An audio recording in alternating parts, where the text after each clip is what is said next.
If you love Baltimore sports, you'll love WNST.net. Mike Williams, you got 5 minutes. Give me some sports radio, Mike. All right. Hey, thanks, Nestor. Thanks again for the opportunity to allow me to share some thoughts today on the air. Also, and to share my thoughts and opinions on the NST website. I've had a lot of fun so far, and I look to continue as the contest goes on.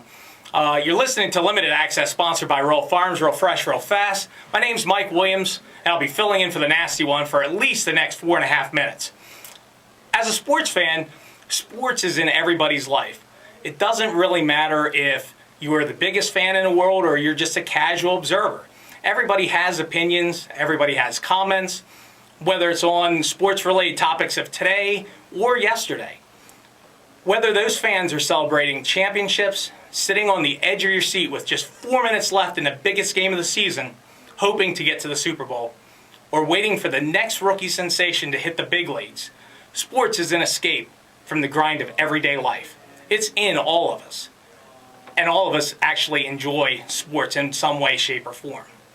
Growing up in a small town just north of Harrisburg, there were no professional teams there. There weren't any college teams there. The only sports that we had were local high schools and local recreation sports. There were 69 people in my graduating class, barely 200 in the entire high school, making it very difficult to actually compete in most of the sports during my high school career. What we, as a society in Millersburg, Pennsylvania, looked for was we were looking for media in order to bring us our local regional teams, whether they were professional or college. We were 45 minutes from Penn State. We were 2.5 hours from Philadelphia. We were 6 hours from Pittsburgh. And another 2.5 hours from Baltimore. Before internet, cable, satellite TV, there was only the newspaper. There was no other way for us to get information. So every morning we'd check the newspaper, we'd look at the box scores, we'd see that our favorite teams won or lost the previous night. Every week, the big highlight of the week growing up was getting the TV guide, because it would give us information as to what sporting events would actually be on TV. There were only 40 baseball games on a season, on local TV anyhow. There was a game every Monday, Monday Night Baseball.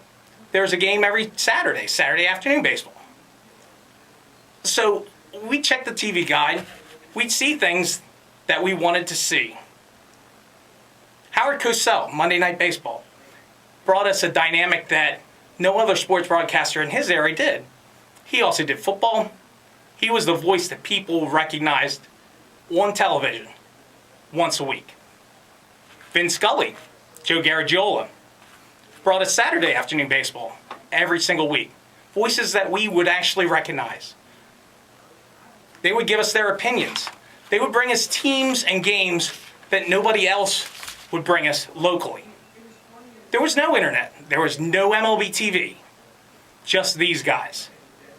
Who remembers Johnny Bench with the baseball bunch? Having major league stars on a weekly basis come to the show and describe their experiences as either a player, manager, or coach. To give us insights as to how the big league game was played. Mel Allen with This Week in Baseball. Bring us up to speed every week as to what happened the previous week in Major League Baseball. Again, only these guys were able to bring us that information. We spent Saturdays with Chris Schenkel and Bo Burton on the PBA Tour.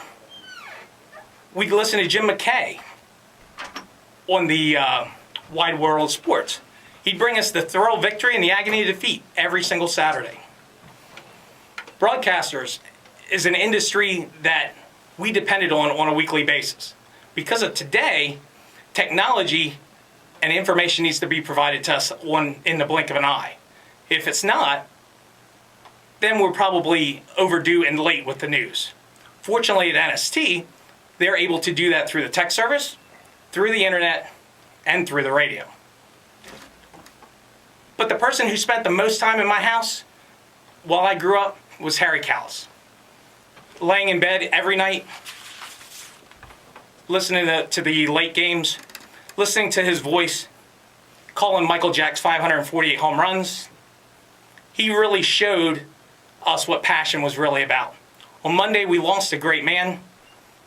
I enjoyed listening to them, and it's something that I will never forget. Thanks again, and you can read my blogs here at WNST, and have a good day. If you love Baltimore sports, you'll love WNST.net.